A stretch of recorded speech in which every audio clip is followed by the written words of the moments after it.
लगा दिया है किसी ने झूठा इल्जाम और एफआईआर हो गई है सेक्शन 376 के अंतर्गत। अब आप करेंगे क्या? क्योंकि कई बार ऐसा होता है जैसे ही एफआईआर हुई आप हो जाते बहुत परेशान, आपकी फैमिली भी हो जाती है परेशान, क्योंकि ये एक ऐसा केस है जिसमें कि बदनामी तो होती ही होती है और बेवजह आप परेशान भी होते हैं अगर आपने कुछ किया नहीं है।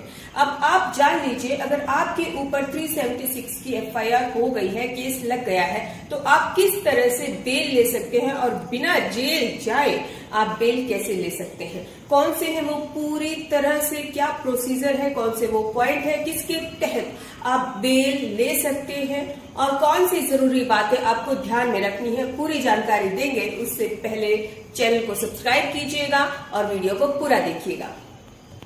देखिए, सबसे पहले तो आपको ये बात ध्यान रखनी है कि हो सकता है कि 6-7 साल पुराना केस हो। आपका मान लीजिए पहले किसी के साथ अफेयर था, उसके बाद जो है आपका ब्रेकअप हो गया है। अब लड़की ने चिढ़कर यानी कि परेशान होकर आपको बेवजह परेशान करने के लिए अब आपके ऊपर डाल दिया 376। अब आप क्या करेंगे? देखिए, सबसे पहले तो पॉइंट ये है कि इतने दिन के बाद, उसने इतने टाइम के बाद केस डाला है, तो ये पॉइंट आपके फेवर में जा सकता है। सेकंड है कि मान लीजिए कि उसके पास कोई भी एविडेंस नहीं है या फिर जो एविडेंस होने चाहिए वो नहीं है, तो कोई भी एविडेंस ना होने के कारण और ऊपर से इतने टाइम के बाद केस डाला है, तो ये दोनों ही पॉइंट आपके फेवर में जा सकते हैं। सबसे पहले आपको करना क्या है, अगर ऐसा आपके साथ हो गया है तो सबसे पहले आपको एंटीसिपेटरी बेल के लिए अप्लाई करना है, जो सीआरपीसी सेक्शन 438 के अंतर्गत होती है, उसका आप लाभ उठा सकते हैं। ध्यान दीजिएगा, आपकी छोटी सी गलती आपके केस को आप ही के ऊपर दोबारा डाल सकती है, आप परेशान हो सकते हैं। तो सबसे पहले पॉइंट जो मैंने बताए हैं उस पर भी फोकस कीजिएगा कि इतने दिन लगे हैं या एविडेंस नहीं है, और फिर आप एंटीसिपेटरी बेल के लिए अप्लाई कर दीजिए सीआरपीसी सेक्शन 438 के तहत। देखिए, एंटीसिपेटरी बेल होती है अंतरिम जमानत। अब आपको बता दूं कि ये आप बगैर कोर्ट में जाए भी ले सकते हैं अपने वकील के माध्यम से। और आपको मैं पहले बता देती हूँ कि अगर आप बेल ले लेते हैं उसके बाद आपका पूरा फोकस जो है वो केस पे हो जाता है, आप केस पर पूरा पावर पॉइंट कर सकते हैं, और अगर आप बेगुनाह है तो आपको उस एविडेंस इकट्ठा करने में भी ज्यादा प्रॉब्लम नहीं होगी। बात करते हैं सबूतों की कि बेल मिलने के लिए क्या क्या सबूत जरूरी है। तो सबसे पहले जो मैंने आपको बताया था कि मान लीजिए बहुत पुराना मामला है, ये बहुत सारे केसेस मेरे पास भी आए हैं। ध्यान रखना कि लड़की जो है 6-7 पहले आपका अफेयर था, साल पहले या फिर महीनों पहले, ये भी हो सकता है।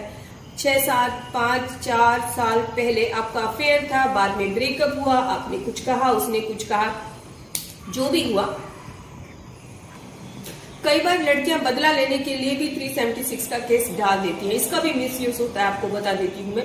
तो आप इतने साल के बाद जो केस डाला गया है उसको चैलेंज कर सकते हैं कोर्ट में जब आप बेल ले रहे हैं कि इतने साल के बाद ये केस डाला गया है, इंसिडेंट 6-7 साल पहले हुआ या 3 साल पहले हुआ, जबकि केस रजिस्ट्रेशन अभी हुआ है। तो ये एक जो फेवरेबल पॉइंट है आपके टाइप का जा सकता है, यानी कि आपको इसका फेवर मिल सकता है।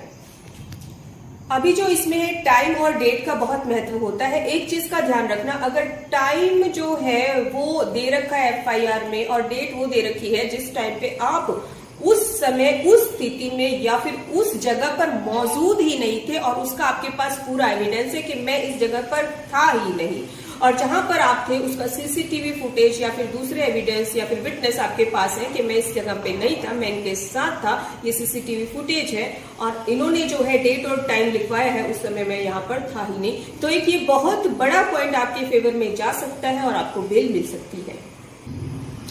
देखिए, 376 लगने के बाद ये सबसे ज्यादा जरूरी है कि सबसे पहले आप फैक्ट को पूरे ध्यान से देखें, क्योंकि छोटी छोटी बातें हैं, अगर आपने मिस कर दी तो केस उल्टा आप पर पड़ सकता है, लेकिन अगर आप सही हैं तो छोटी छोटी बातें ही आपको बचा सकते हैं। तो सबसे पहले घबराएं नहीं और आप एक अच्छे वकील के पास जाएं, जो भी आपका पास एविडेंस है उसको दें और अपनी बेल लें। नेक्स्ट है कि कई बार ऐसा होता है, आपको लगता है मैं निर्दोष हूं, सबसे पहले मैं जो हूँ एफआईआर को क्वैश करवाऊंगा सेक्शन 482 के तहत। तो आपको बता दूं, कई बार आप अप्लाई करते हैं हाई कोर्ट में जो है 376 की एफआईआर को क्वैश करवाने के लिए, लेकिन सही सबूत ना होने के कारण वो क्वैश जो है आपका FIR नहीं होती है, एप्लीकेशन रद्द कर दी जाती है। तो आज से सबसे पहले आप ध्यान दें कि सबसे पहले आप एंटीसिपेटरी बेल लें, अकॉर्डिंग टू रूल्स तो नहीं कहूंगी, तो आपको ये बचा सकती है एक्चुअली। उसके बाद आप एविडेंस इकट्ठा कर लीजिए, एंटीसिपेटरी बेल लेने के बाद आप एविडेंस इकट्ठा कर लीजिए, क्योंकि ऐसा ना हो कि आप चले जाए जो FIR को क्वैश करवाने और फिर वो ना हो तो आप एक अच्छी अपॉर्चुनिटी गवा सकते हैं।